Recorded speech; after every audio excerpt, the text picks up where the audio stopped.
Tiket murahan. Bentak ibu mertuaku sambil merobek tiket liburan ke Bali yang kuberikan. Kamu pikir bisa menyogok kami, wanita miskin? Adik iparku mendorongku sambil tertawa. Aku hanya diam lalu pergi. Mereka tidak tahu, wanita miskin yang mereka injak-injak ini adalah. Sebelum ceritanya dimulai, silahkan tulis di kolom komentar dari daerah mana saja teman-teman yang menonton cerita ini. Jangan lupa like dan subscribe agar channel ini bisa semakin berkembang dan bisa mempersembahkan cerita yang lebih menarik lagi. Hana adalah istri yang sabar. Kesabaran adalah perisai yang ia kenakan setiap hari di rumah mewah suaminya, Ilham. Rumah itu besar, megah, dengan pilar-pilar tinggi dan lantai marmer yang mengkilap. Tapi bagi Hana, rumah itu terasa dingin. Sedekat apapun ia mencoba menghangatkan suasana, kehadirannya selalu dianggap sebagai noda. Sejak awal, pernikahannya dengan Ilham ditentang keras oleh Ibu Tiwi, ibu mertuanya, dan Amanda, adik iparnya. Bagi mereka, Hana, seorang wanita berhijab yang tampak sederhana, adalah aib. Mereka tidak pernah tahu latar belakang Hana yang sebenarnya, dan Hana tidak pernah berniat memberitahu. Dia hanya ingin dicintai oleh Ilham, dan ia tulus mencintai suaminya. Ilham adalah pria yang baik. Dia mencintai Hana dengan tulus. Dia adalah alasan mengapa Hana bertahan. Tapi Ilham memiliki satu kelemahan besar. Dia tidak berdaya di hadapan ibunya. Dia adalah anak laki-laki satu-satunya, pewaris grup Jaya Perkasa, perusahaan keluarga yang sebenarnya tidak terlalu besar tapi sangat mereka banggakan. Ilham menjabat sebagai salah satu direktur, sementara Ibu Tiwi mengendalikan keuangan dan Amanda bermain-main di divisi pemasaran. Kemewahan mereka memberi mereka ilusi status yang sangat tinggi, dan di mata mereka, Hana si, wanita kampung, merusak citra itu. Sore itu, Hana sedang menyiapkan makan malam. Dia memasak rendang, makanan favorit Ilham. Aroma rempah yang kaya memenuhi ruang makan yang luas. Hana menata meja dengan teliti, berharap makan malam ini bisa berjalan damai. Dia merapikan hijab sutra sederhananya, hadiah dari Ilham. Amanda turun lebih dulu, ponsel menempel di telinganya. Dia melengos melewati Hana tanpa menyapa, hidungnya berkerut. Bau apa sih ini? Kayak bau warteg, gumamnya, cukup keras untuk didengar Hana. Hati Hana sedikit riris, tapi ia sudah biasa. Ia hanya tersenyum tipis dan melanjutkan menata piring. Kemudian Ibu Tiwi muncul, penampilannya selalu sempurna dengan perhiasan yang berkilauan. Matanya langsung tertuju pada Hana. Kamu lagi, kenapa kamu yang sibuk di dapur? Pembantu kita kemana?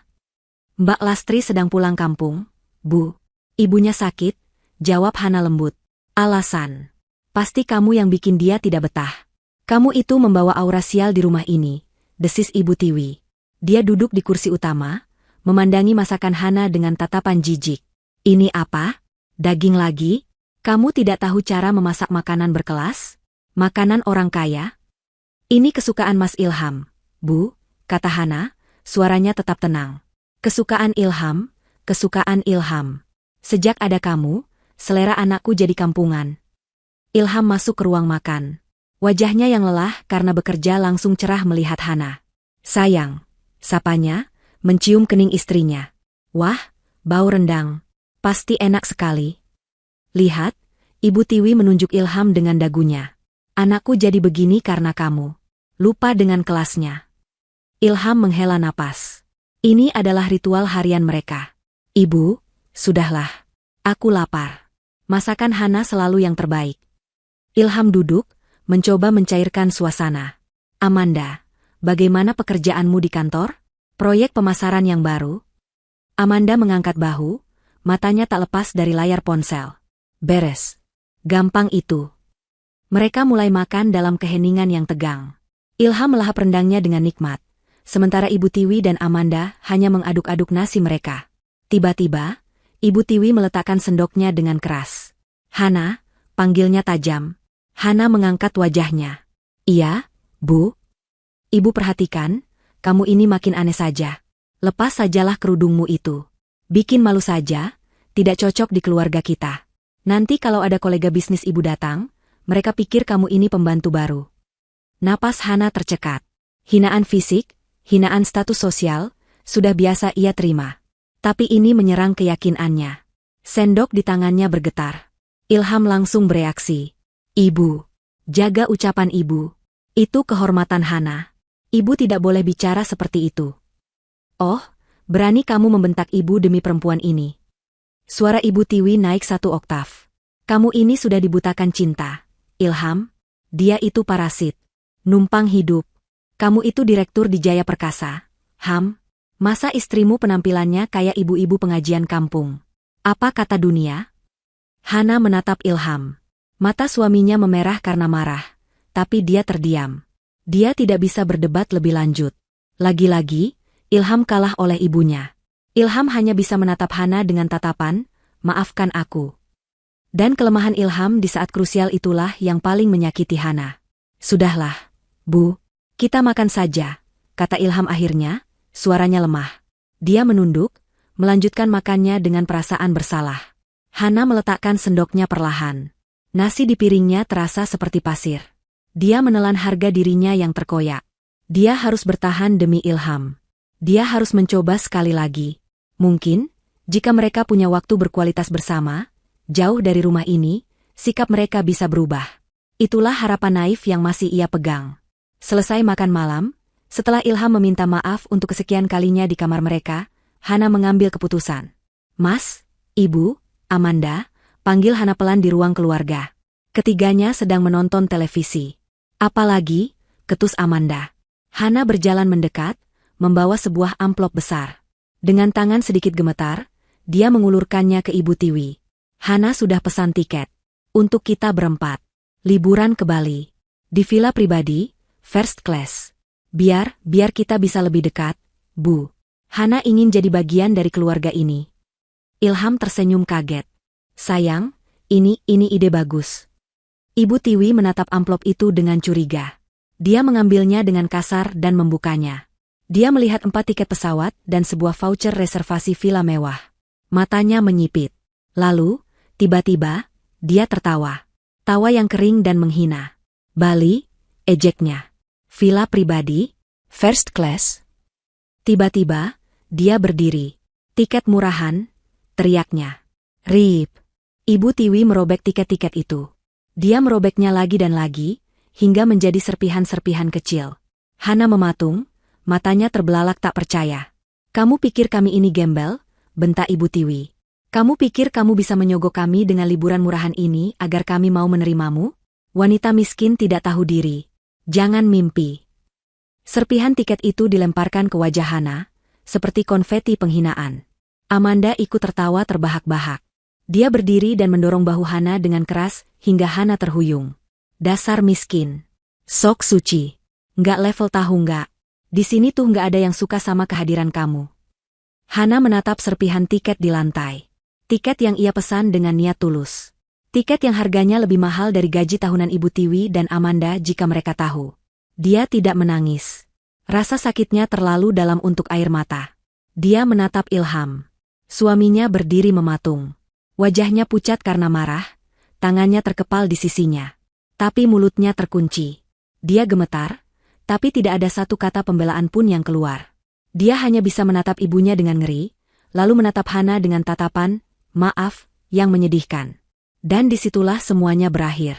Tali kesabaran Hana putus. Bukan karena robekan tiket. Bukan karena dorongan Amanda. Tapi karena kebisuan suaminya. Hana mengangguk pelan. Sangat pelan. "Saya mengerti," bisiknya, lebih kepada dirinya sendiri. Dia berbalik, berjalan ke kamarnya. Dia tidak mengambil koper. Dia hanya mengambil tas tangannya, ponselnya, dan kunci mobilnya. Dia berjalan melewati ruang keluarga, melewati Ilham yang masih membeku, melewati Ibu Tiwi yang tersenyum puas, dan melewati Amanda yang menatapnya dengan jijik. Hana membuka pintu depan rumah mewah itu. Dia melangkah keluar, masuk ke dalam mobilnya, dan melaju pergi meninggalkan kompleks perumahan itu tanpa menoleh ke belakang. Keheningan yang ditinggalkannya terasa lebih kencang daripada teriakan Ibu Tiwi. Suara pintu depan yang ditutup pelan, disusul deru mesin mobil yang menjauh, akhirnya menyadarkan Ilham dari kelumpuhannya. "Hana!" teriaknya. Dia berlari keluar rumah. Terlambat. Mobil Hana sudah hilang di tikungan jalan. Ilham berdiri di teras dengan putus asa, udara malam terasa dingin di kulitnya. Dia mengusap wajahnya dengan kasar, rasa marah dan penyesalan bergejolak di dadanya. Dia berbalik dan masuk ke rumah. Wajahnya merah padam. Ibu Tiwi dan Amanda masih duduk di sofa, tampak sangat puas dengan hasil kerja mereka. Bagus, kan?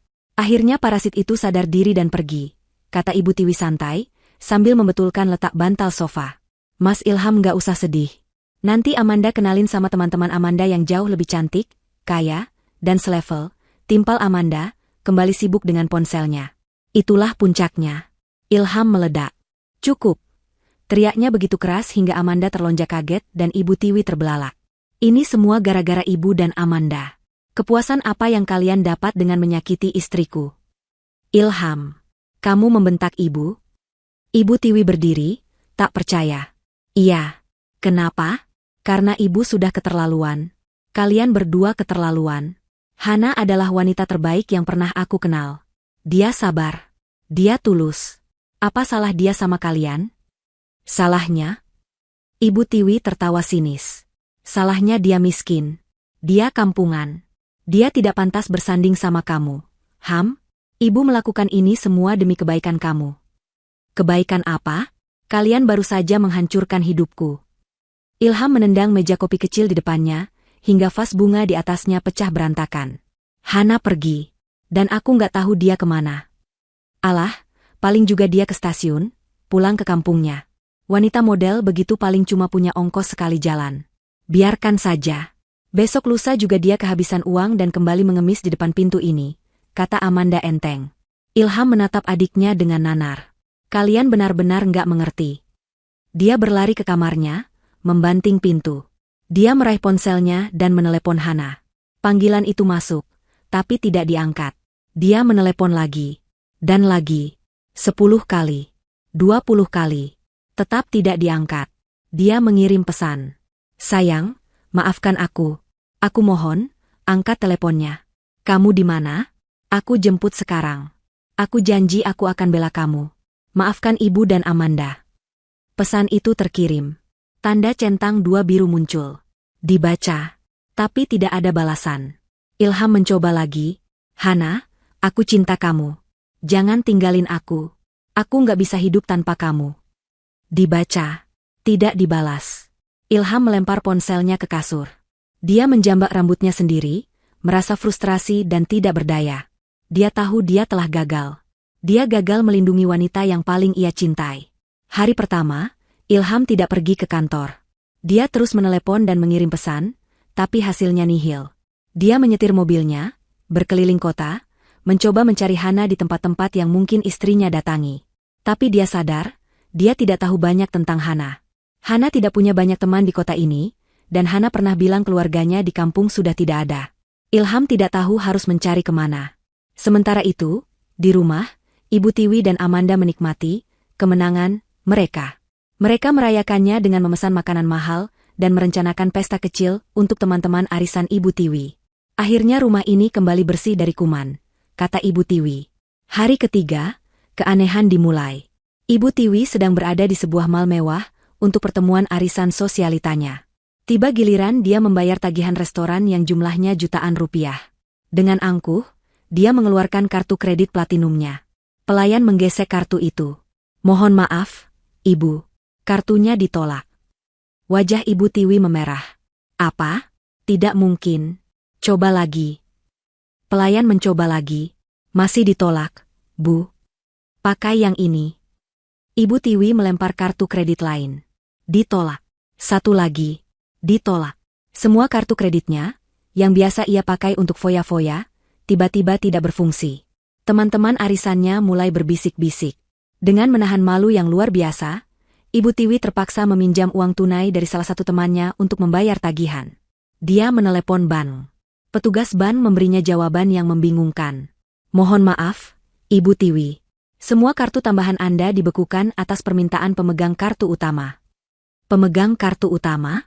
Pemegang kartu utama itu anak saya, Ilham, bentak Ibu Tiwi. Bukan, Bu. Data di kami menunjukkan pemegang kartu utamanya adalah atas nama Nyonya Hana Dinata, kata petugas itu.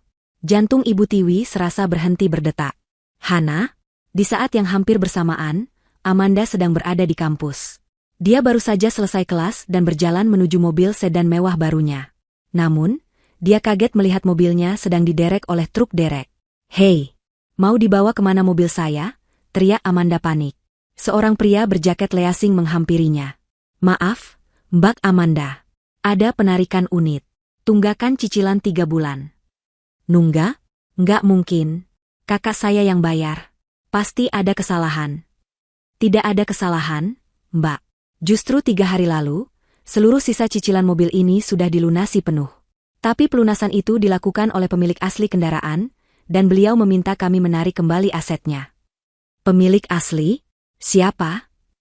Pria itu memeriksa catatannya. Atas nama Ibu Hana Dinata. Amanda terdiam. Di rumah, Ibu Tiwi dan Amanda bertemu dengan wajah pucat. Ada yang tidak beres. Kata Ibu Tiwi pada Ilham yang sedang murung di kamarnya. Kartu ibu diblokir. Katanya atas perintah Hana. Mobilku ditarik, Mas. Katanya Hana yang melunasi dan menariknya. Timpal Amanda, suaranya bergetar. Siapa sebenarnya perempuan itu? Ilham sama bingungnya. Hana Dinata? Dia tidak pernah tahu nama belakang istrinya itu. Dia selalu mengenalnya sebagai Hana. Dia tidak pernah bertanya lebih jauh. Tepat saat itu, di tengah kepanikan mereka bertiga, sebuah email masuk ke laptop Ilham, Ibu Tiwi, dan Amanda. Email itu berasal dari kantor pusat grup Jaya Perkasa. Pengirimnya adalah sekretaris CEO, yang tak lain adalah sepupu Ibu Tiwi. Subjeknya, pemberitahuan, rapat Dewan Direksi Darurat. Seluruh manajer senior wajib hadir. Ilham membuka email itu dengan perasaan tidak enak. Jantungnya berdebar kencang. Isi email itu singkat, sehubungan dengan akuisisi mendadak dan perubahan kepemilikan mayoritas saham grup Jaya Perkasa oleh investor baru, semua jajaran manajer senior dan direksi wajib hadir dalam rapat umum pemegang saham luar biasa besok pagi, pukul 9 tepat. Kehadiran bersifat wajib. Perubahan kepemilikan? Akuisisi? Ibu Tiwi membaca email itu dari balik bahu Ilham. Mustahil. Ini perusahaan keluarga kita. Siapa yang berani mengambil alih? Ilham tidak menjawab. Firasatnya semakin buruk. Tangannya dingin. Dia teringat serpihan tiket pesawat first class dan voucher villa pribadi mewah di Bali. Dia teringat kartu kredit platinum yang dipakai ibunya. Dia teringat mobil sedan mewah Amanda. Dan dia teringat nama yang asing sekaligus familiar itu, Hana Dinata. Pagi itu adalah pagi terburuk dalam hidup Ilham. Dia tidak tidur semalaman. Dia terus memandangi ponselnya, berharap ada balasan dari Hana. Tidak ada. Di sebelahnya, Ibu Tiwi dan Amanda juga gelisah. Tapi karena alasan yang berbeda. Mereka marah, bingung, dan cemas soal uang. Mereka bertiga berangkat ke kantor grup Jaya Perkasa dalam diam. Ilham menyetir mobilnya sendiri, mobil sedan yang terasa hampa tanpa kehadiran Hana di sampingnya. Begitu mereka masuk ke lobi, suasananya terasa aneh. Karyawan yang biasa menyapa mereka dengan hormat, kini berkumpul di sudut-sudut, berbisik-bisik sambil menatap mereka bertiga. Ada tatapan kasihan, ada yang mencemooh. Ilham merasa seperti berjalan telanjang. Ibu Tiwi, dengan sisa-sisa harga dirinya, mencoba berjalan tegak, tapi kegelisahannya terlihat jelas. Amanda menunduk, sibuk dengan ponselnya, pura-pura tidak peduli. Mereka naik lift ke lantai tertinggi, tempat ruang rapat Dewan Direksi berada. Pintu mahoni besar itu terbuka, menampakkan pemandangan yang menambah kecemasan mereka. Ruangan itu penuh. Seluruh manajer senior hadir. Wajah mereka tegang. Di depan, duduk Pak Tio, sepupu Ibu Tiwi yang menjabat sebagai CEO. Wajah Pak Tio pucat pasi, kemejanya basah oleh keringat meskipun pendingin ruangan menyala penuh. Dia tampak seperti orang yang baru saja melihat hantu. Ibu Tiwi, Ilham, dan Amanda duduk di kursi mereka. Ada apa ini, Tio? Bisik Ibu Tiwi tajam. Kenapa semua orang seperti baru melihat kiamat?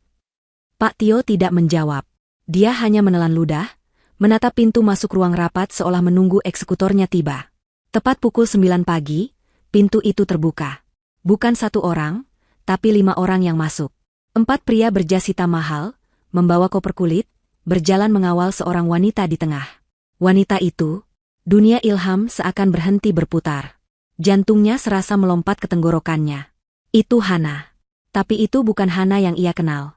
Ini bukan Hana yang memasak rendang untuknya, yang hijabnya sederhana, yang senyumnya selalu lembut. Wanita yang berjalan di atas lantai marmer itu adalah orang yang sama sekali berbeda.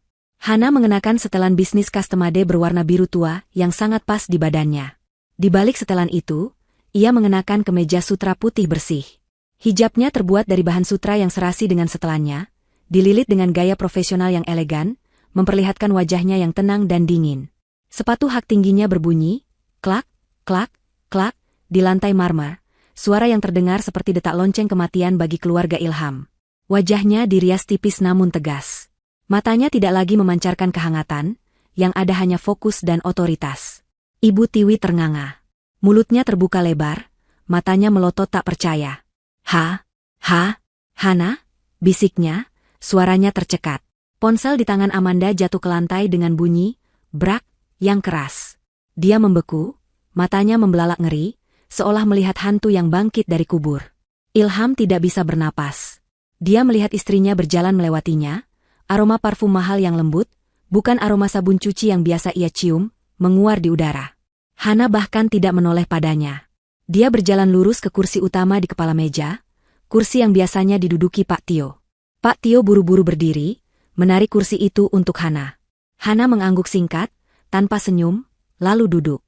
Keempat pria di belakangnya berdiri mengelilinginya seperti pengawal. Ruangan itu hening. Semua mata tertuju pada Hana. Hana meletakkan tas tangannya yang berharga puluhan juta di atas meja. Dia membukanya, mengeluarkan sebuah tablet tipis. Selamat pagi, suara Hana terdengar di seluruh ruangan. Jelas, tenang, dan berwibawa. Bukan lagi suara lembut yang biasa Ilham dengar di rumah. Semua manajer bergumam, "Selamat pagi, Bu," dengan gugup, tidak tahu siapa wanita ini. Pak Tio, dengan suara gemetar, berdiri. "Bapak, Ibu sekalian, terima kasih atas kehadirannya. Seperti yang sudah diinformasikan, perusahaan kita, Grup Jaya Perkasa, sedang dalam masalah." "Masalah apa?" potong Ibu Tiwi, suaranya masih bergetar karena syok. Pak Tio menatap Hana. Hana memberinya isyarat anggukan singkat.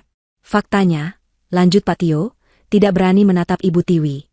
"Perusahaan kita sudah bangkrut sejak setahun lalu." Sebuah bom meledak di ruangan itu. Semua orang terkesiap. "Apa?" teriak Ibu Tiwi. "Bangkrut? Omong kosong apa ini, Tio? Keuangan perusahaan sehat. Aku yang memegangnya." Salah satu pria berjas di belakang Hana melangkah maju. "Maaf, Bu Tiwi. Kami sudah melakukan pra-audit. Perusahaan ini memiliki utang lebih dari 500 miliar rupiah. Laporan keuangan yang Anda buat selama ini, palsu."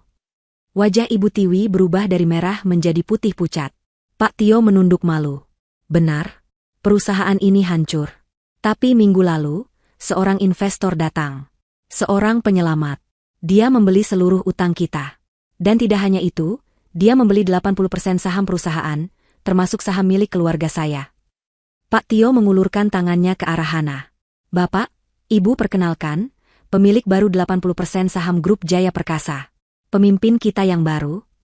Hana mendongak dari tabletnya. Matanya menatap lurus ke seluruh penjuru ruangan.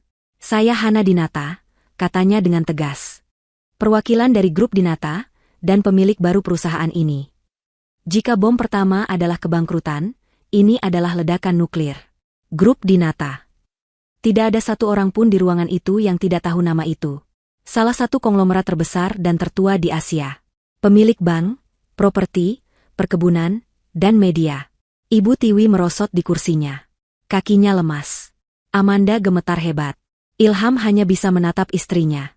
Hana Dinata. Jadi itu nama lengkapnya. Istrinya, yang selama ini ia kira yatim piatu sederhana, adalah seorang pewaris. Pewaris yang ia biarkan dihina, didorong, dan dilempari robekan tiket murahan. Hana menggesek layar tabletnya. "Saya tidak akan buang waktu. Perusahaan ini sakit. Dan saya di sini untuk mengobatinya. Perintah pertama saya." Dia mengangkat wajahnya. Matanya yang dingin kini tertuju lurus, langsung ke Ibu Tiwi. Adalah audit forensik menyeluruh, dimulai dari Departemen Keuangan. Lalu matanya beralih ke Amanda, yang kini menangis tanpa suara. Dan Departemen Pemasaran. Hana berdiri. "Tim saya akan mengambil alih operasional mulai detik ini. Rapat selesai untuk sekarang. Anda semua boleh kembali bekerja. Tim saya akan memanggil Anda satu persatu." Semua manajer buru-buru berdiri dan keluar ruangan, berbisik-bisik heboh. "Tunggu," teriak Ibu Tiwi, mencoba mendapatkan kembali kekuatannya. "Hana, apa-apaan ini? Ini pasti jebakan. Ilham, katakan sesuatu pada istrimu." Ilham tidak bisa berkata apa-apa. Mulutnya terkunci oleh rasa malu yang luar biasa. Hana menatap Ibu Tiwi. Tatapan yang sama sekali tidak ia kenali. Bu Tiwi, katanya dingin. Di ruangan ini, Anda panggil saya, Ibu Hana. Dan Anda tidak sedang dalam posisi untuk berteriak. Pintu ruangan tertutup. Hanya tersisa Hana, tim pengacaranya, Ilham, Ibu Tiwi, dan Amanda. Ruangan yang tadinya penuh, kini terasa sangat sesak. Keheningan di ruang rapat itu begitu pekat, Ilham bisa mendengar detak jantungnya sendiri yang berdebar kencang. Ibu Tiwi menatap Hana dengan campuran antara benci, takut, dan kebingungan total. Amanda sudah tidak bisa menahan tangisnya. Hana, apa-apaan ini? Desis Ibu Tiwi, suaranya bergetar. Kamu menjebak kami. Kamu penipu. Hana tersenyum tipis. Senyum yang tidak mencapai matanya. Penipu, ulangnya. Siapa yang menipu siapa? Bu Tiwi? Saya tidak pernah sekalipun mengatakan saya miskin. Kalian yang mengasumsikannya. Kalian yang menilai saya dari hijab sederhana saya. Kalian yang menyebut saya, kampungan, hanya karena saya tidak memamerkan kekayaan. Hana berdiri dari kursinya, berjalan perlahan ke arah jendela kaca besar yang menghadap pemandangan kota.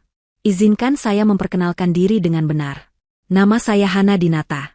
Pewaris tunggal grup Dinata. Sejak orang tua saya meninggal, saya memegang kendali atas semua aset mereka. Tapi saya lelah. Lelah dikelilingi orang-orang yang hanya melihat uang saya. Jadi, saya memutuskan untuk hidup sederhana. Saya ingin mencari seseorang yang tulus mencintai saya apa adanya. Bukan karena nama, Dinata, di belakang saya. Dia berbalik menghadap mereka. Lalu saya bertemu Ilham. Dia baik, dia tulus, dia sederhana. Saya pikir, inilah orangnya. Saya jatuh cinta padanya.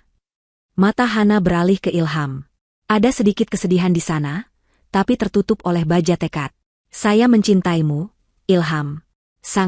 Saat kamu bilang keluargamu punya masalah, aku ingin membantu. Saat kamu bilang Pak Tio, sepupumu, membuat perusahaan diambang kehancuran karena judi dan salah urus, aku memutuskan untuk turun tangan. Ilham tersentak. Jadi, kamu tahu? Sejak kapan? Sejak setahun yang lalu, jawab Hana tenang. Pak Tio datang padamu, menangis-nangis. Kamu, karena terlalu baik dan tidak tega, menceritakan masalah kecil itu padaku. Kamu tidak tahu seberapa besar masalahnya. Tapi aku tahu. Aku mengirim timku untuk memeriksa. Grup Jaya Perkasa, Hana tertawa kecil tanpa humor, sudah bangkrut total setahun lalu. Utangnya di mana-mana. Pak Tio sudah menggadaikan semua asetnya. Kalian seharusnya sudah kehilangan segalanya tepat 12 bulan lalu. Ibu Tiwi dan Amanda pucat pasi. Tapi karena cintaku pada Ilham, lanjut Hana, aku tidak mau melihat suamiku menderita. Aku tidak mau melihat keluarga yang dicintainya hancur. Jadi, aku membeli semua utang perusahaan ini. Diam-diam. Aku menjadi kreditor tunggal kalian. Aku menyuntikkan dana segar setiap bulan agar perusahaan ini tetap bisa beroperasi. Hana berjalan mendekati meja, mengambil sebuah map yang diberikan pengacaranya. Selama setahun penuh, kalian hidup dari uang saya. Dia melempar beberapa lembar kertas ke depan Ibu Tiwi. Ini, laporan kartu kredit platinum Anda. Biaya arisan, tas desainer, perhiasan total 3 miliar rupiah dalam setahun. Siapa yang bayar? Saya. Hana Dinata. Pemegang kartu utama. Dia melempar kertas lain ke Amanda. Ini, cicilan mobil mewahmu. Biaya perawatan salonmu. Liburanmu ke luar negeri yang kamu bilang, perjalanan dinas. Siapa yang bayar? Saya. Melalui rekening perusahaan yang saya danai. Kalian, suara Hana menjadi tajam, menghina saya, miskin. Kalian menyebut saya, parasit. Kalian memperlakukan saya seperti sampah. Di dalam rumah yang saya bayar cicilannya. Kalian makan makanan di atas meja yang saya biayai. Kalian menikmati kemewahan dari uang wanita yang kalian sebut kampungan. Ibu Tiwi tidak bisa berkata-kata. Kebenaran itu menghantamnya seperti kereta barang. Seluruh status sosialnya, kebanggaannya, ternyata palsu. Semuanya adalah sedekah dari menantunya yang paling ia benci. Dan itu belum selesai, kata Hana. Tim audit saya baru bekerja seminggu, tapi temuannya luar biasa. Dia menatap Ibu Tiwi. Departemen Keuangan. Penggelembungan dana vendor. Kontrak fiktif. Pengalihan dana perusahaan ke rekening pribadi Anda. Jumlahnya, 7 miliar rupiah dalam 6 bulan terakhir. Lalu dia menatap Amanda. Departemen pemasaran. Anggaran promosi palsu. Biaya influencer yang tidak pernah ada. Semuanya masuk ke kantong pribadi Anda. 5 miliar rupiah. Kalian tidak hanya hidup dari uang saya, kata Hana. Kalian juga mencuri dari saya. Tidak. Itu bohong. Pekik Amanda histeris. Bohong? Pengacara Hana menekan sebuah tombol di laptopnya. Layar besar di dinding menyala. Memutar rekaman CCTV dari ruang kantor Ibu Tiwi. Menampilkan Ibu Tiwi dan Amanda sedang berbicara. Suara Amanda terdengar jelas. Naikkan saja anggaran launching produk baru. Bilang kita pakai artis luar. Nanti selisihnya kita bagi 2. Kak Ilham bodoh, dia tidak akan periksa detailnya. Suara Ibu Tiwi, bagus. Ibu juga akan buat tagihan fiktif dari vendor percetakan. Gampang itu. Rekaman berhenti. Ibu Tiwi dan Amanda membeku ngeri. Bukti itu tak terbantahkan. Hana menghela napas panjang. Akhirnya, dia menatap Ilham. Wajah Ilham sudah basah oleh air mata penyesalan. Dia tidak berani menatap Hana. Dan kamu, Ilham, suara Hana melembut, tapi penuh dengan kekecewaan yang mendalam. Kamu berbeda. Laporanmu bersih. Kamu tidak pernah mencuri 1 sen pun.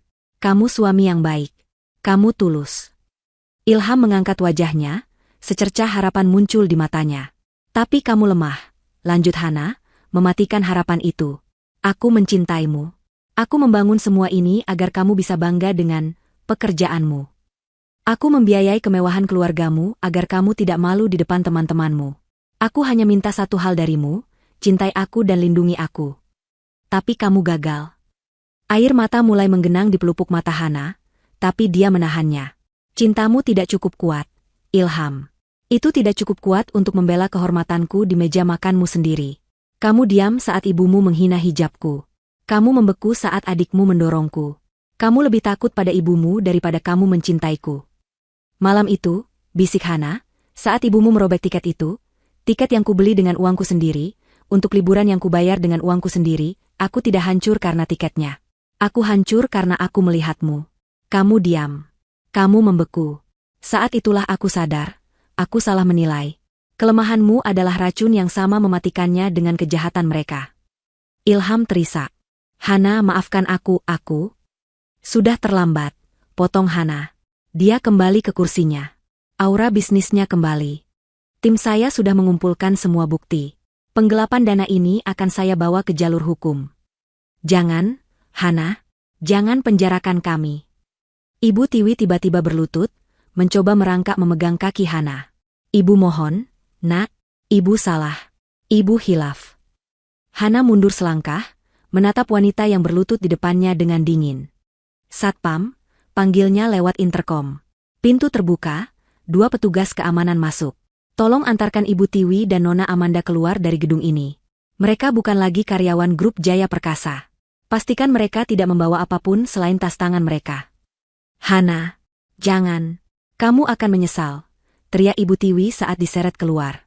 Kembalikan mobilku, perempuan jahat, jerit Amanda. Pintu tertutup. Ruangan kembali hening. Kini hanya tersisa Hana, Ilham, dan 1 pengacara. Ilham menatap Hana, matanya merah dan bengkak. Aku bagaimana? Hana? Aku masih suamimu, kan? Hana menatapnya lama. Kamu tidak korupsi. Laporanmu bersih dari kejahatan. Tapi sebagai CEO baru di sini, aku tidak bisa mempekerjakan manajer yang lemah. Manajer yang memaklumi, penipuan terjadi tepat di bawah hidungnya hanya karena itu dilakukan oleh ibunya. Manajer yang memaklumi, penghinaan terjadi di rumahnya sendiri. Hana mengambil pena. Kamu dipecat, Ilham. Itu adalah hukuman terberat bagi Ilham. Bukan kehilangan pekerjaan. Tapi kata, dipecat, yang diucapkan oleh istrinya sendiri. Itu adalah penanda akhir dari segalanya. Ilham berdiri terpaku di tengah ruang rapat yang dingin. Suara pintu yang tertutup, mengantar kepergian Ibu Tiwi dan Amanda, terdengar seperti palu hakim yang mengetuk vonis. Dipecat. Kata itu menggema di telinganya. Diucapkan oleh istrinya.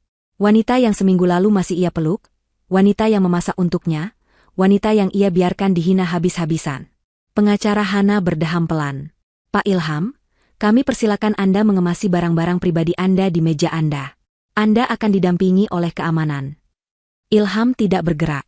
Dia hanya menatap Hana. Ada sejuta kata yang ingin ia ucapkan. Maaf. Kumohon. Jangan. Aku cinta kamu.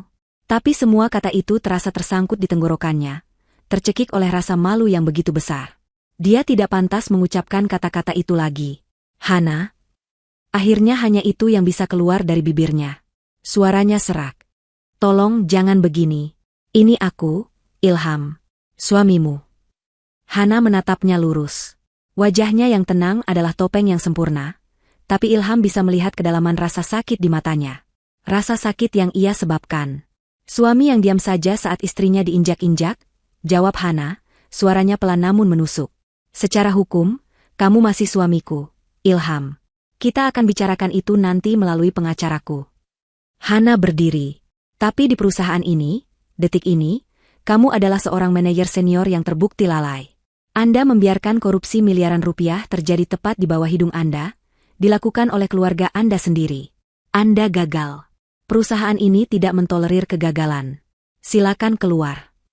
Kekejaman dalam kata-kata profesional itu menghancurkan sisa-sisa harapan Ilham. Ini bukan lagi Hananya. Ini adalah Nyonya Hana Dinata, pemilik grup Dinata, seorang CEO yang sedang membersihkan rumahnya. Baik, bisik Ilham. Dia merasa mual. Dia berbalik, berjalan ke pintu dengan kaki yang terasa seperti timah.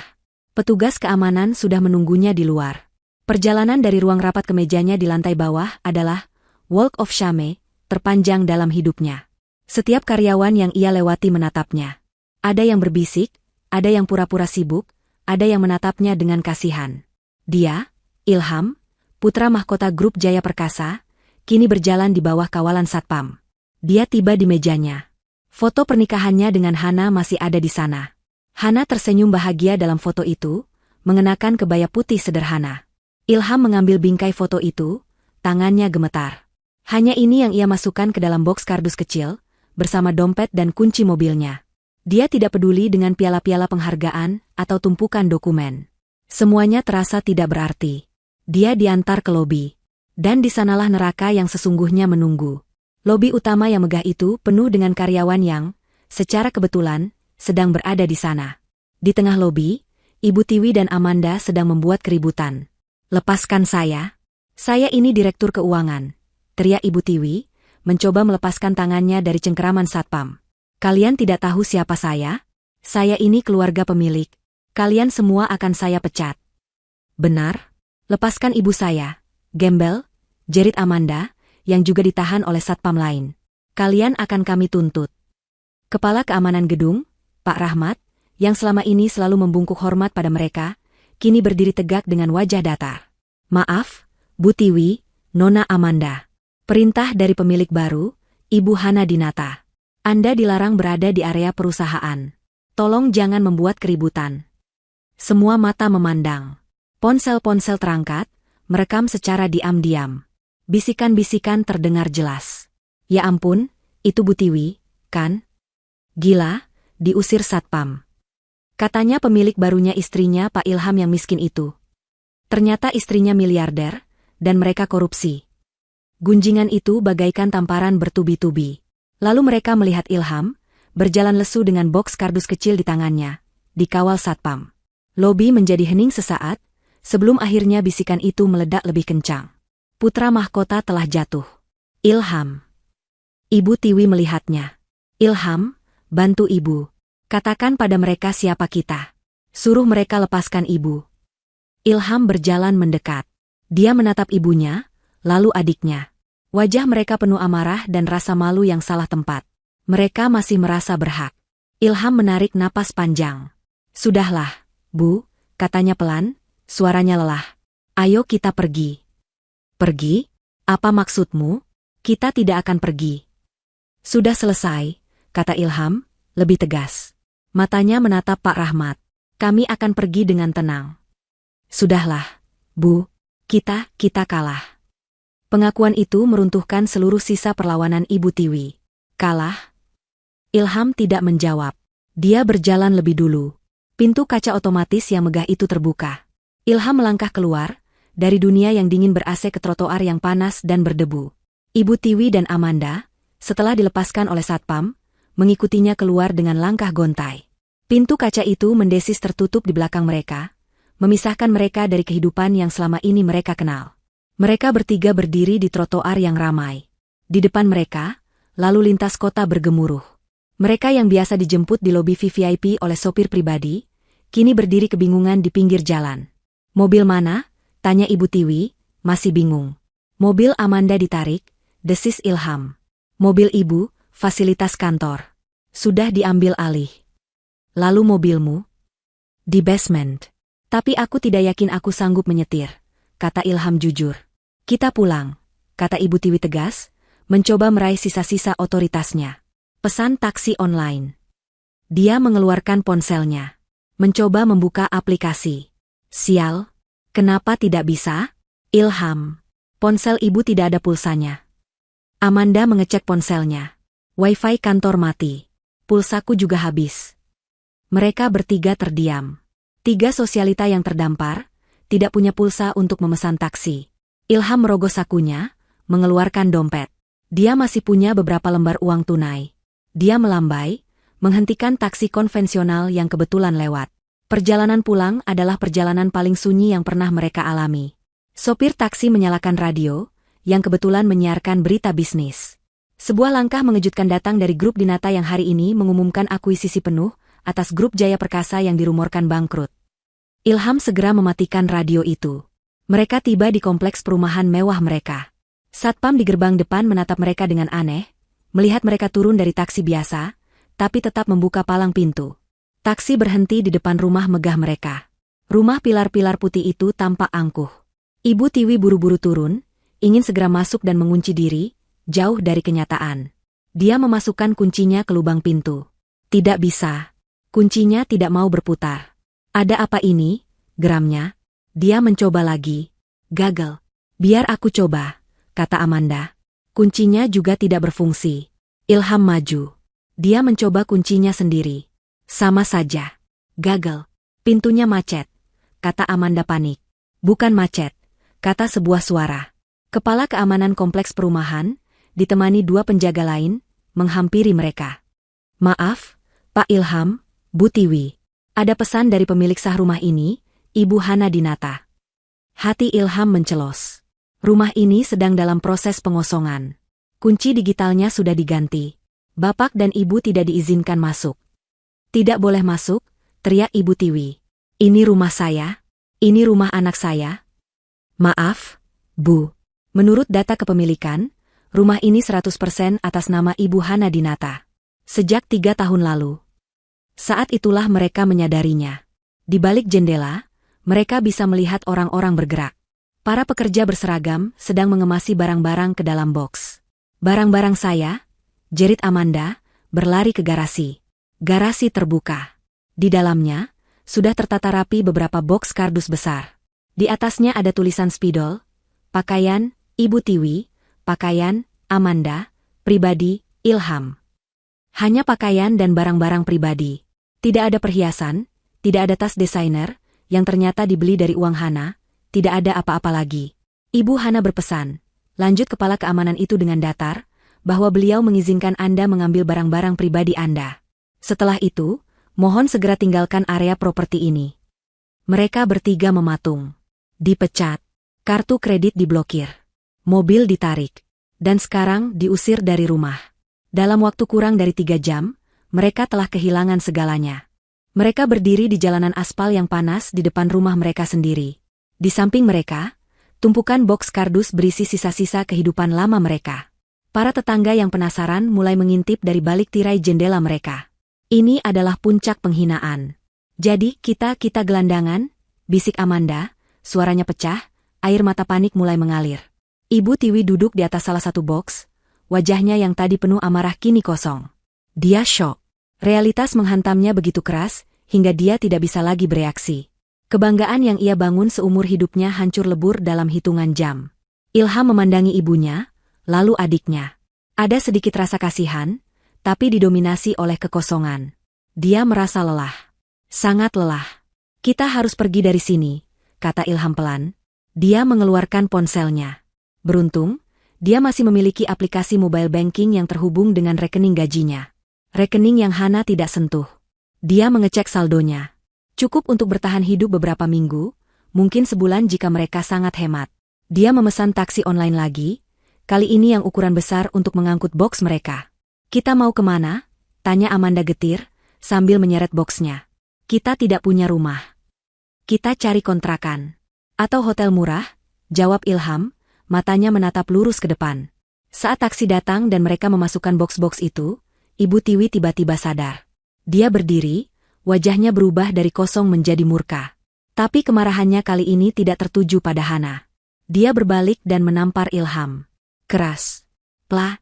Ilham terkejut, memegangi pipinya. "Ibu? Ini semua salahmu," teriak Ibu Tiwi histeris, memukuli dada Ilham. "Ini semua karena kamu. Gara-gara kamu bawa perempuan ular itu ke rumah ini. Gara-gara kamu nikahi dia tanpa selidik dulu. Dasar anak bodoh. Lemah." Amanda ikut menimpali. "Iya, Mas Ilham lemah. Kenapa dulu nggak nurut ibu aja sih? Kalau Mas nikah sama anak temannya ibu, kita nggak akan begini. Mas Ilham yang menghancurkan kita." Bertahun-tahun rasa frustrasi yang terpendam, rasa bersalah karena tidak bisa membela istrinya, dan kemarahan atas keegoisan keluarganya, akhirnya meledak dari dalam diri Ilham. "Salah saya?" teriaknya balik, suaranya lebih keras dari jeritan ibunya. "Ibu bilang ini salah saya?" Ibu Tiwi dan Amanda mundur selangkah, kaget melihat Ilham yang biasanya penurut kini meledak. "Kesombongan ibu yang menghancurkan kita. Keserakahan ibu dan Amanda. Kalian yang menghina dia setiap hari. Kalian yang memperlakukan dia seperti sampah. Dan kalian mencuri uangnya. Uang istri saya.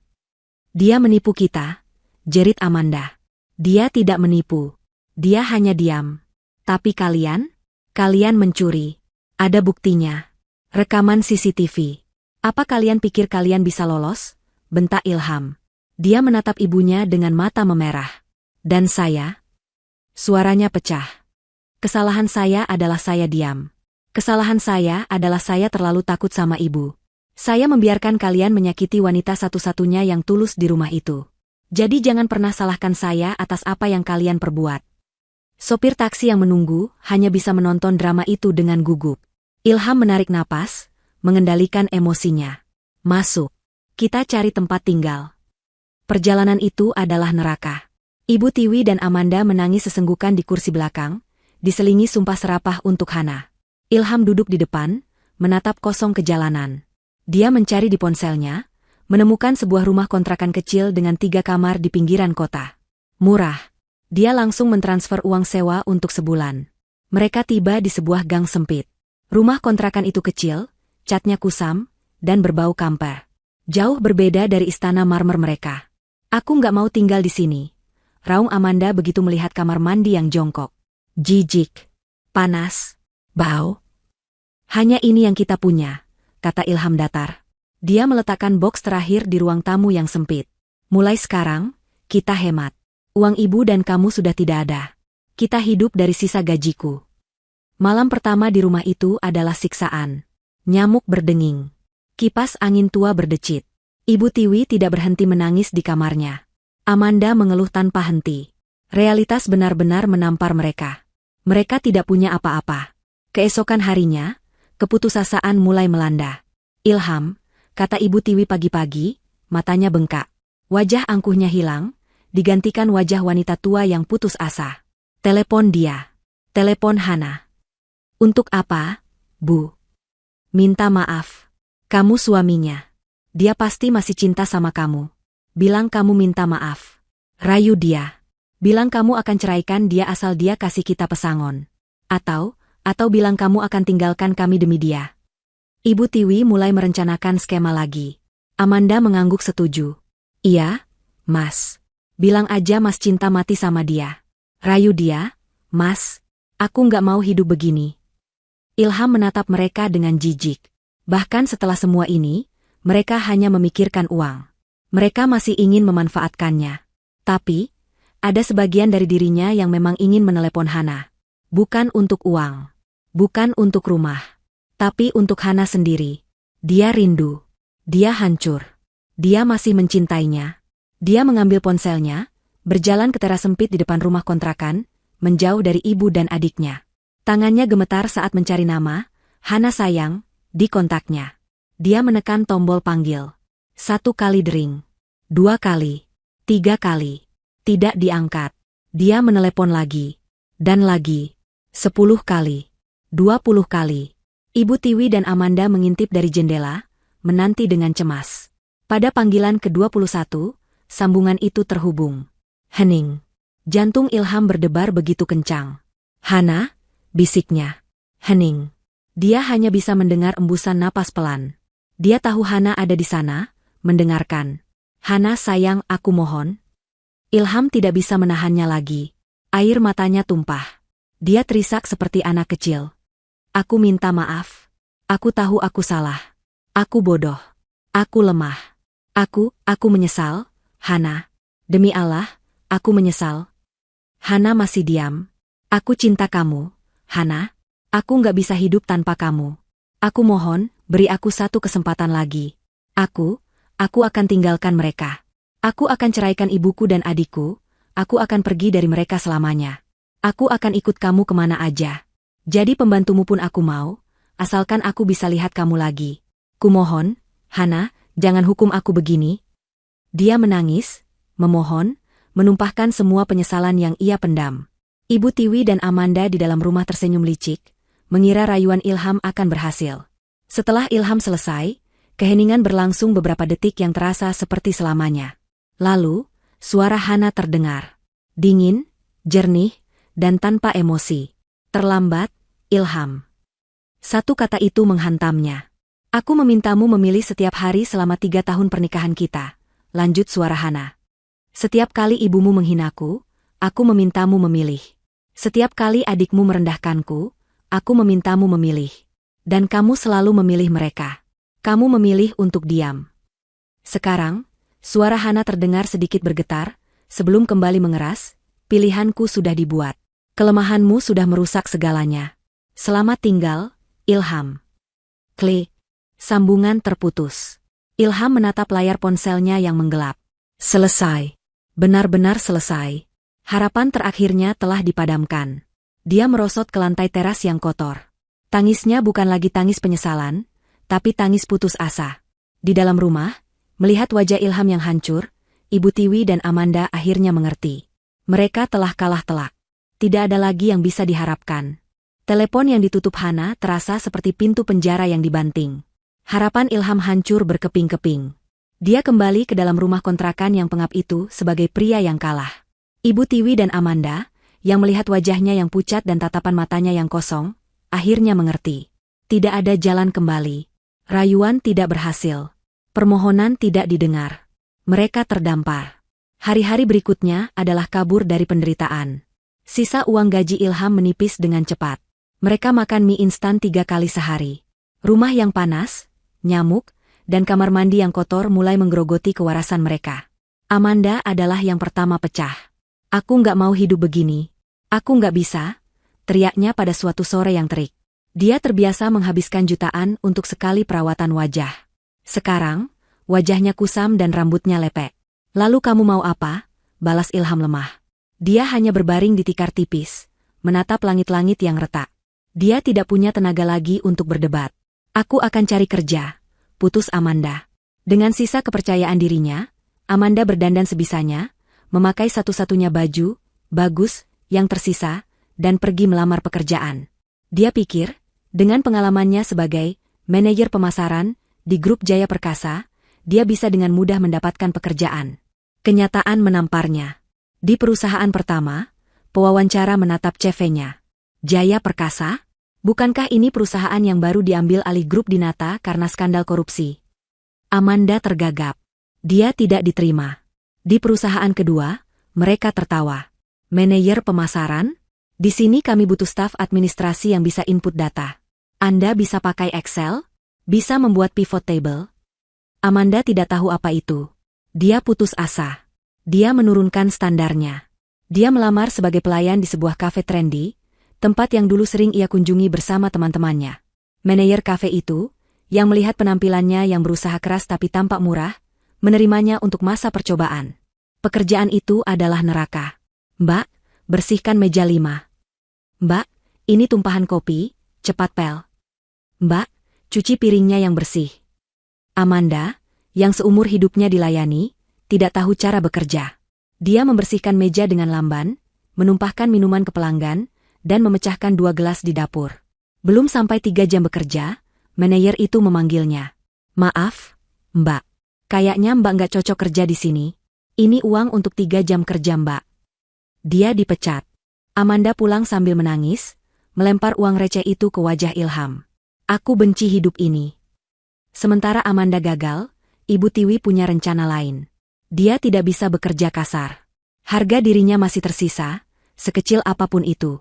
Dia masih menyimpan 1 gaun pesta lamanya dan sedikit uang tunai darurat yang ia sembunyikan di balik lapisan tasnya, yang tidak diketahui Ilham. Asetnya adalah koneksi. Dia harus bertemu teman-teman sosialitanya. Dia membaca di koran bekas pembungkus nasi yang mereka beli.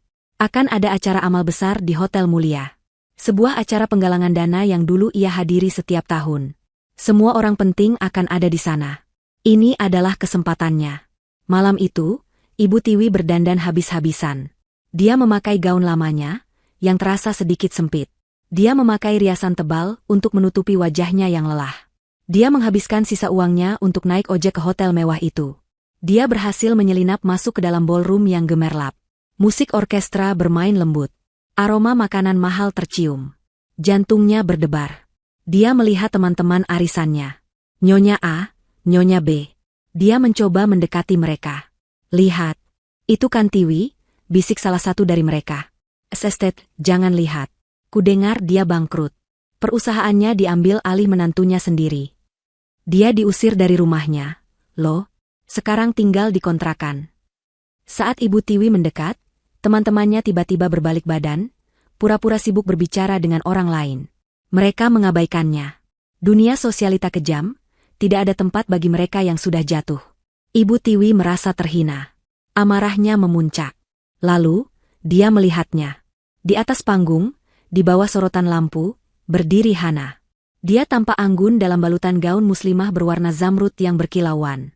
Dia berdiri di sebelah wali kota, tersenyum tenang. Pembawa acara mengumumkan bahwa grup Dinata, melalui yayasan milik Hana, baru saja menyumbang 5 miliar rupiah untuk panti asuhan. Seluruh ruangan bertepuk tangan meriah. Itu adalah pemandangan yang tidak bisa diterima Ibu Tiwi.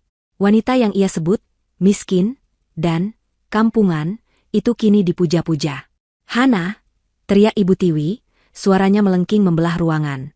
Musik berhenti. Semua orang menoleh. Ibu Tiwi, dengan penampilan yang kacau, berlari ke depan panggung. Hana, kamu wanita jahat. Petugas keamanan bergerak cepat, tapi Ibu Tiwi sudah ada di depan panggung, menunjuk-nunjuk Hana. Semua orang dengar. Dia menipu kami. Dia merebut perusahaan kami. Dia menelantarkan suaminya. Dia menantu durhaka. Jangan percaya padanya. Hana menatap Ibu Tiwi dengan tenang. Dia tidak kaget. Dia sudah menduga ini akan terjadi. Para wartawan di ruangan itu langsung menyalakan kamera mereka. Ini adalah berita besar. Melihat dirinya diabaikan, Ibu Tiwi tiba-tiba mengubah taktiknya. Dia tahu dia sudah kalah. Dia putus asa. Dia menjatuhkan dirinya ke lantai, berlutut, mencoba merangkak ke panggung. Hana, nak, maafkan ibu. Tangisnya pecah. Pergeseran dari amarah ke permohonan itu begitu cepat dan menyedihkan. Maafkan ibu, nak, ibu salah. Tolong, kami kelaparan, kami tidak punya tempat tinggal. Beri kami sedikit demi Ilham, suamimu, ibu mohon. Hana memberi isyarat kepada petugas keamanan untuk menunggu sebentar. Dia masih memegang mikrofon. Dia menatap wanita yang berlutut di bawahnya. Bu Tiwi, kata Hana, suaranya tenang, tetapi diperkuat oleh pengeras suara hingga terdengar di seluruh ballroom. Saat saya tulus menawarkan Anda dan keluarga tiket liburan ke Bali, Anda merobeknya di depan wajah saya. Anda bilang, itu, tiket murahan, yang tidak pantas untuk Anda. Ibu Tiwi mendongak, air matanya bercampur dengan riasannya yang luntur. Hana melanjutkan. Malam ini, di depan semua orang, Anda mendengar saya menyumbang 5 miliar rupiah untuk anak-anak yatim piatu. Uang itu untuk masa depan mereka. Hana berhenti sejenak, membiarkan kata-katanya meresap.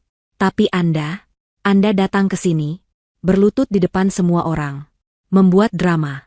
Bukan untuk meminta maaf dengan tulus, tapi untuk mengemis uang. Demi recehan. Hana menatap lurus ke mata Ibu Tiwi. Ternyata, kata Hana dengan jelas, harga diri Anda jauh lebih murah daripada tiket murahan yang Anda hina. Keheningan total melanda ruangan. Lalu, blitz kamera meledak di mana-mana. Petugas keamanan dengan sigap namun sopan mengangkat Ibu Tiwi yang sudah lemas. Tidak, dia jahat, dia pembohong. Racaunya, tapi suaranya sudah tidak bertenaga. Dia diseret keluar dari ballroom mewah itu. Penghinaan sosialnya sempurna. Besok pagi, wajahnya yang menangis akan ada di halaman depan setiap surat kabar. Video Ibu Tiwi yang berlutut dan diusir dari acara amal menjadi viral dalam semalam. Judul-judul berita sangat kejam. Mantan sosialita jatuh miskin, mengemis pada menantu miliarder. Karma ibu mertua jahat, dari istana ke lantai pesta. Bagi Ilham, video itu adalah pukulan terakhir. Dia melihat ibunya, yang dulu begitu angkuh, kini menjadi bahan tertawaan seluruh negeri. Ibu Tiwi sendiri hancur. Dia kembali ke kontrakan dalam keadaan linglung. Dia tidak lagi berteriak. Dia hanya duduk di sudut ruangan, menatap dinding kosong, bergumam sendiri. Harusnya di Bali, harusnya saya. Kewarasannya telah retak. Amanda, setelah melihat video itu, menjadi semakin histeris. Habis sudah. Habis. Kita nggak punya muka lagi. Ini semua salah ibu. Salah Mas Ilham. Aku benci kalian. Kini, beban keluarga sepenuhnya jatuh di pundak Ilham. Sisa uang mereka benar-benar habis. Mereka tidak makan selama sehari.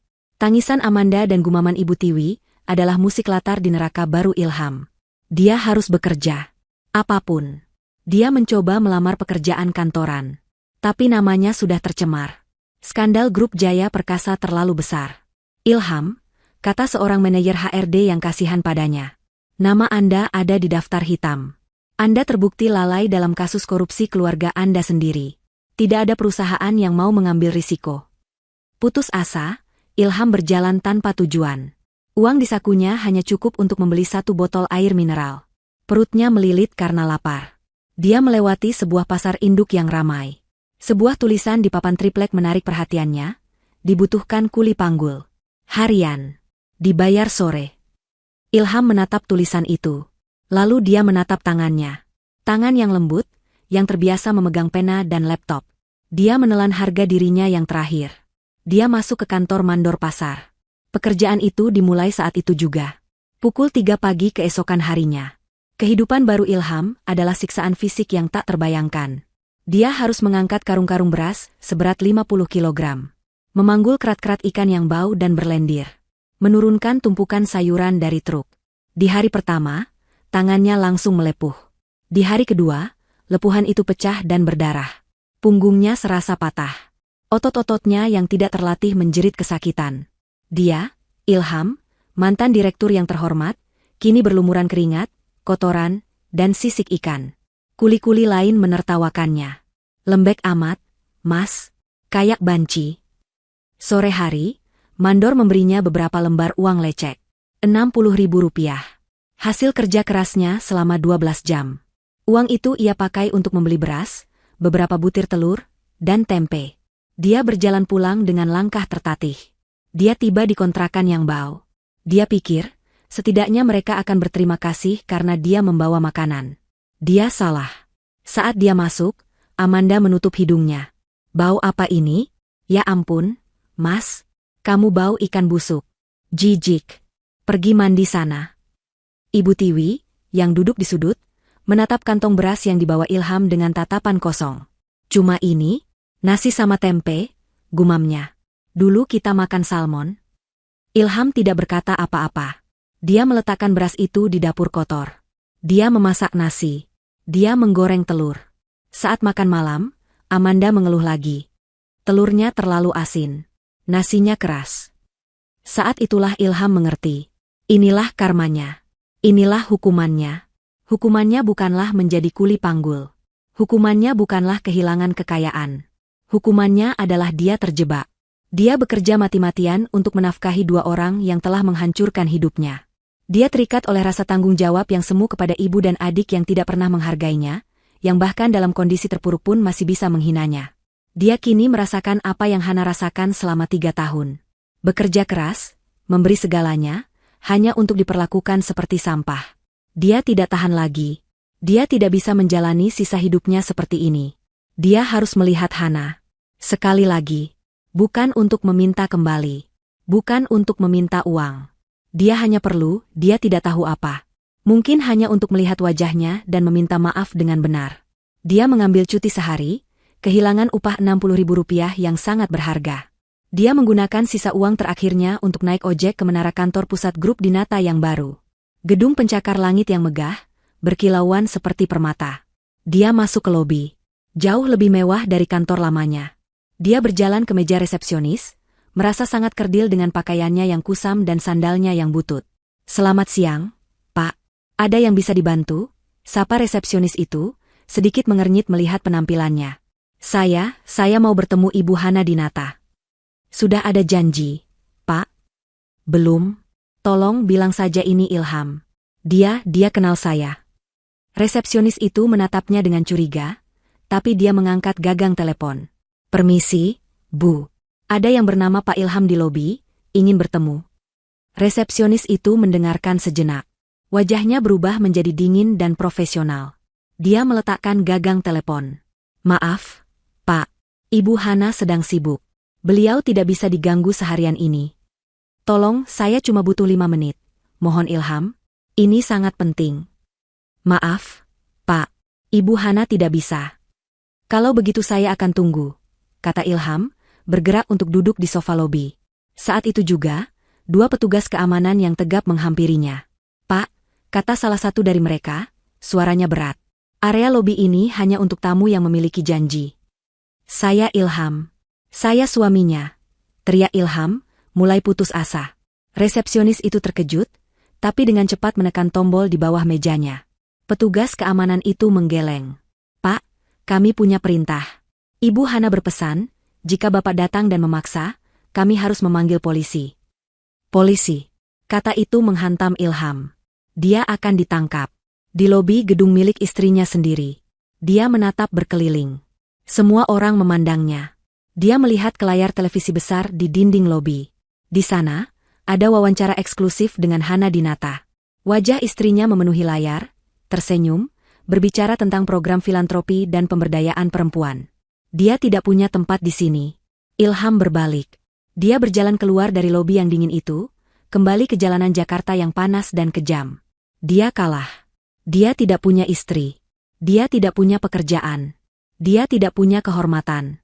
Dia hanya punya 2 mulut yang harus diberi makan, yang menunggunya di rumah kontrakan yang bau. Dia menundukkan kepalanya, dan berjalan pelan kembali ke arah pasar. Hidup di rumah kontrakan sempit itu adalah rutinitas penderitaan. Ilham kini adalah mesin. Bangun pukul 3 pagi, menahan perih di sekujur tubuhnya.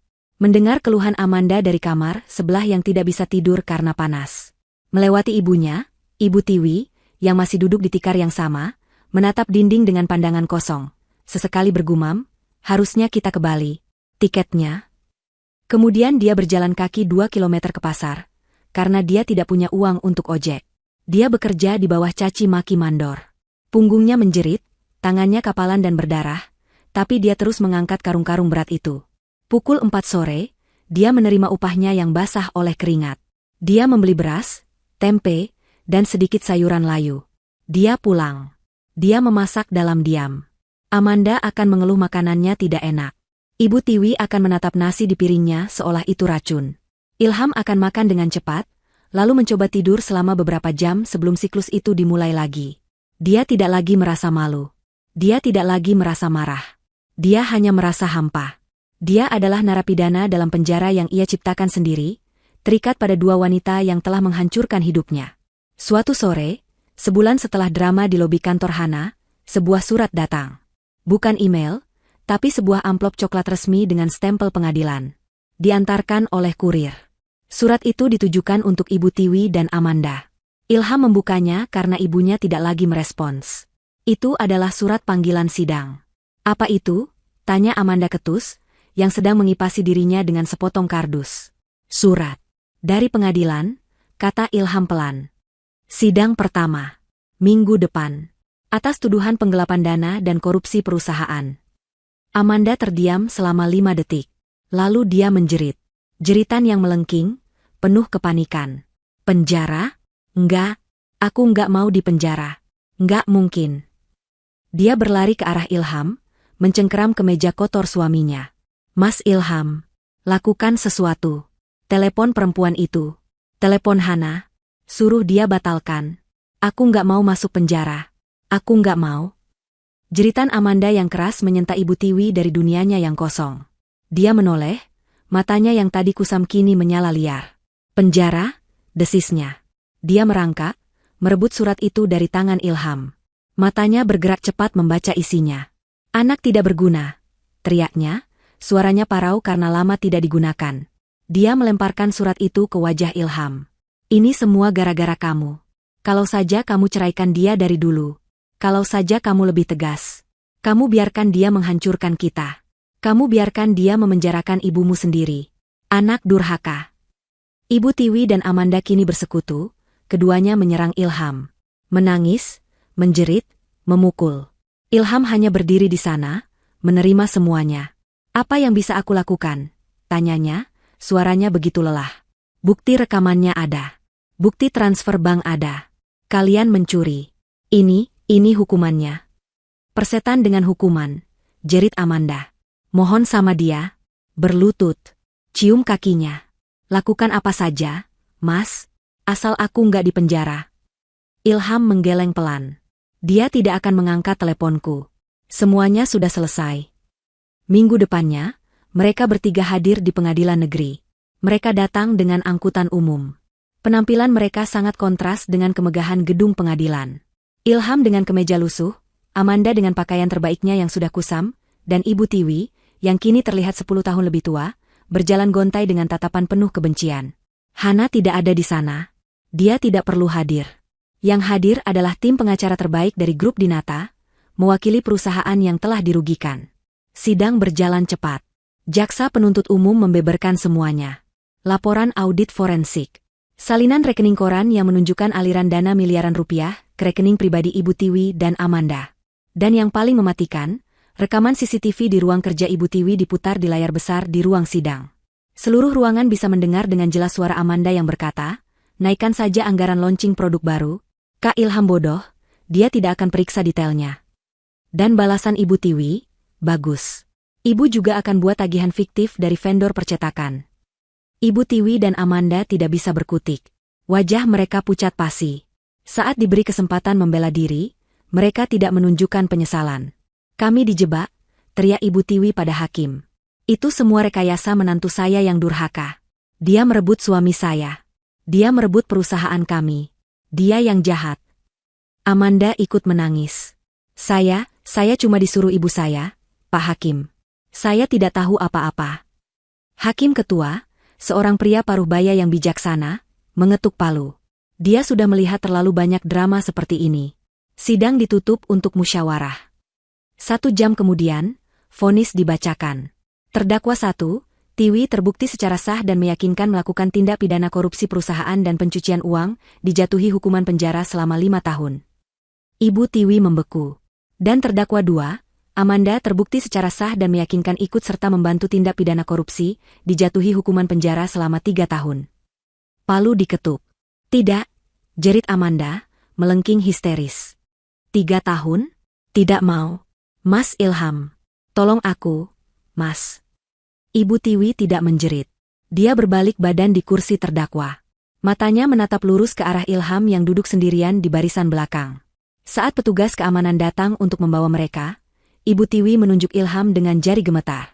Ini semua salahmu, teriaknya, suaranya menggema di ruang sidang. Anak tidak berguna. Pengecut.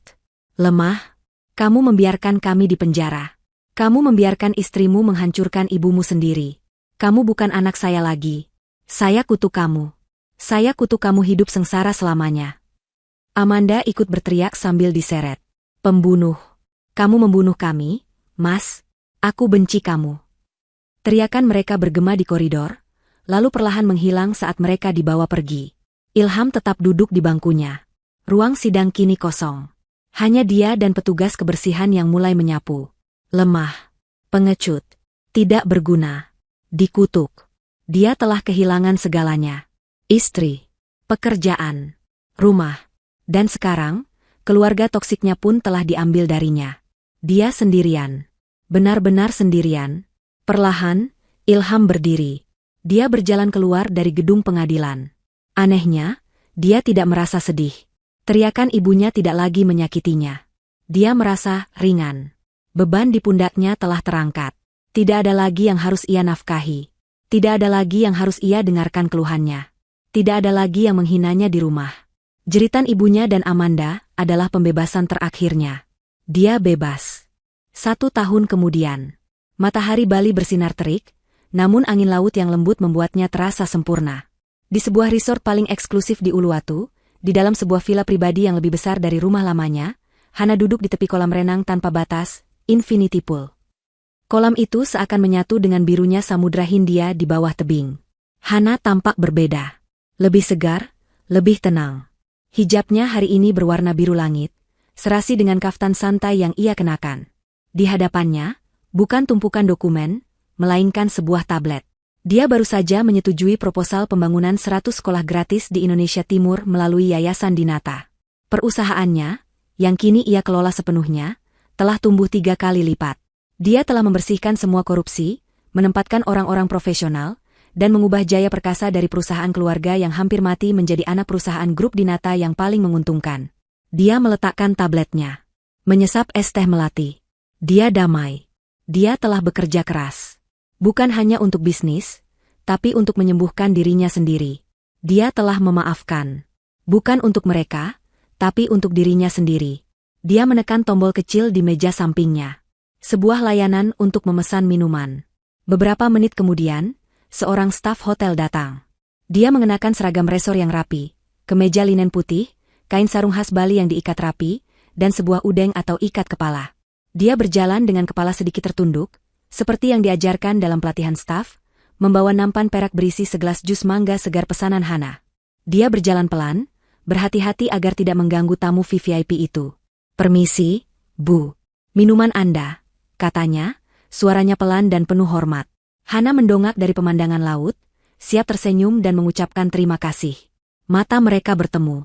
Dunia seakan berhenti berputar selama sepersekian detik. Staf hotel itu adalah Ilham. Dia membeku. Nampan perak di tangannya mulai bergetar hebat. Gelas di atasnya berdenting pelan. Dia bukan lagi Ilham yang ia kenal. Pria di depannya jauh lebih kurus. Kulitnya gelap terbakar matahari. Di balik seragam linen yang bersih itu, Hana bisa melihat betapa lelahnya dia. Tangan yang memegang nampan itu kapalan, sisa-sisa pekerjaan kuli pasar yang kini telah berganti menjadi pelayan hotel. Dia tampak 10 tahun lebih tua. Matanya, yang dulu selalu hangat, kini penuh dengan keterkejutan, rasa malu yang tak terhingga, dan keputusasaan yang dalam. Setelah keluarganya dipenjara, Ilham benar-benar sendirian. Dia melarikan diri dari Jakarta, mencoba memulai hidup baru. Dia berakhir di Bali, bekerja serabutan, sebelum akhirnya berhasil mendapatkan pekerjaan sebagai staf pool attendant di hotel mewah ini. Dia tidak pernah tahu siapa pemilik hotel itu. Dia hanya tahu dia harus bekerja atau mati kelaparan. Dan sekarang, takdir mempertemukan mereka. Hana menatapnya. Tidak ada amarah di matanya. Tidak ada kebencian. Tidak ada kemenangan. Yang ada hanya pengakuan yang tenang. Dia melihat seorang pria yang pernah sangat ia cintai, kini menjadi orang asing yang melayaninya. Ilham tidak sanggup menatap mata itu. Rasa malu membakarnya dari dalam. Dia, yang dulu seorang direktur, kini melayani istrinya, mantan istrinya. Dia mengoreksi dirinya sendiri. Surat cerai itu sudah final 6 bulan lalu, di sebuah liburan yang dulu ia anggap remeh. Dia adalah pelayan. Dia adalah gembel, yang dulu sering diteriakkan ibunya. Karma telah memutarbalikkan segalanya dengan cara yang paling ironis. Dia tidak bisa berbicara. Tenggorokannya tercekat. Hanalah yang memecah keheningan, dengan anggukan kecil yang sopan. Ilham tersadar. Dia adalah staf yang sedang bekerja. Dia harus menyelesaikan tugasnya. Dengan tangan yang gemetar hebat, hingga dia takut akan menjatuhkan nampan itu, dia meletakkan gelas jus mangga di meja di samping Hana. "Selamat menikmati, Bu Hana," bisiknya. Suaranya serak dan pecah. Dia bahkan tidak berani menatap wajah Hana lagi. Dia membungkuk dalam-dalam, Sebuah gestur hormat yang diajarkan, lalu berbalik badan. Dia berjalan cepat, lalu lebih cepat. Dia tidak berlari, tapi langkahnya menunjukkan kepanikan. Dia harus pergi dari sana sebelum dia hancur. Dia harus bersembunyi di toilet staff, di mana tidak ada yang bisa melihat mantan direktur itu menangis. Hana memperhatikannya pergi sampai sosok itu menghilang di balik tikungan taman. Dia duduk diam selama beberapa menit. Dia tidak langsung meminum jusnya. Dia mengambil ponselnya, membuka galeri foto. Di sana, ada satu foto yang tidak pernah ia hapus. Foto serpihan tiket pesawat first class ke Bali yang ia ambil di lantai marmer rumah Ilham malam itu. Pengingat akan penghinaan terakhir. Pengingat akan alasan mengapa dia harus menjadi kuat. Dia menatap foto itu lama. Foto serpihan kertas putih dan biru. Lalu, jarinya bergerak di layar. Dia menekan tombol, hapus. Dan, hapus permanen. Foto itu lenyap. Dia tidak membutuhkannya lagi. Lingkaran itu sudah tertutup. Hana meletakkan ponselnya. Dia berbalik menghadap lautan. Matahari terbenam mulai mewarnai langit dengan semburat oranye dan ungu yang spektakuler. Dia mengangkat gelas jus mangganya. Dia menyesapnya perlahan. Rasanya manis. Dia akhirnya mendapatkan liburan yang pantas dia dapatkan. Sendirian. Damai. Dan bebas.